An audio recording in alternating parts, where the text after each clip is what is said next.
ഇന്ന് അച്ഛൻ കണ്ടത്തിൽ പോയി കുറേ മാങ്ങ പറിച്ചു. മാങ്ങ പറിക്കാൻ ഞാൻ കൂടെ പോയില്ല. അപ്പോൾ ദുതിയും പോയിട്ടുണ്ടായിരുന്നു. ദുതി കഴിക്കുവാണ്. ലീലയമ്മയും ദുതിയും അപ്പൂപ്പനുമാണ് പോയത്. അപ്പോൾ അവിടുന്ന് കുറേ മാങ്ങ കിട്ടി. അത് പഞ്ചാബി സ്റ്റൈൽ അച്ചാറിടാൻ വേണ്ടിയിട്ട് കട്ട് ചെയ്യുവാണ്.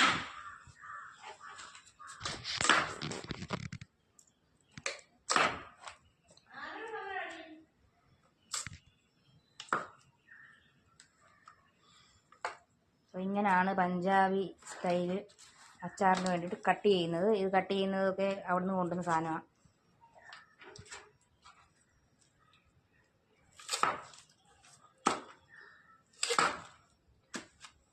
അതിൻ്റെ അകത്തെ ആ അരി എടുത്ത് കഴിഞ്ഞിട്ട്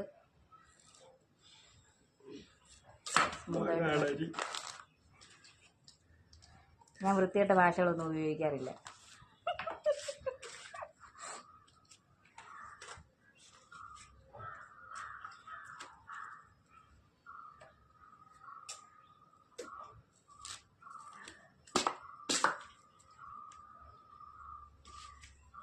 ദുതി കണ്ടെത്തി പോയ മോനെ. എന്നിട്ട് മാങ്ങ പറിച്ചോ കുഞ്ഞു?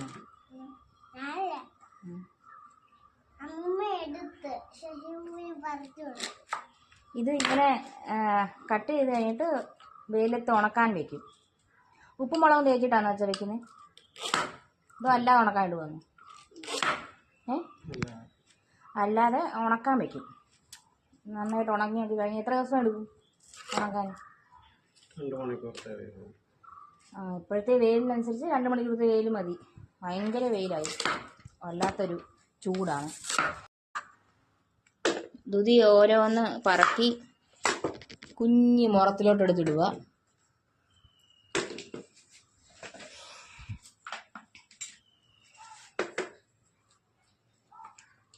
ആ മുറത്തിൽ വെച്ചിട്ട് വെളി കൊണ്ടുപോയിട്ട് ഉണക്കാനാണ്. പക്ഷെ അതിനകത്തെല്ലാം കൊള്ളുമെന്ന് എനിക്കൊരു സംശയമുണ്ട്.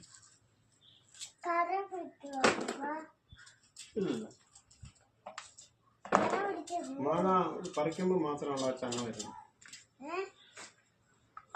മാങ്ങയുടെ ചുനയുണ്ടല്ലോ, മാങ്ങ ഇതിനകത്ത് കാണുമോ അച്ഛാ?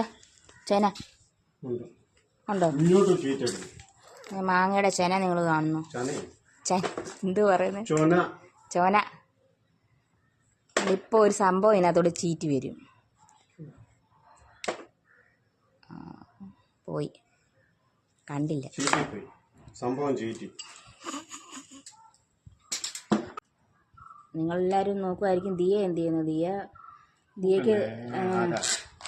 ദിയക്ക് കരാട്ടെ ഉണ്ട്.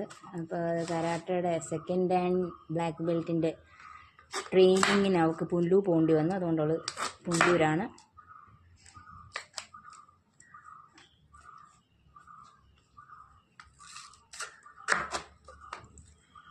അതിൽ നമുക്ക് വീണ്ടും കാണാം.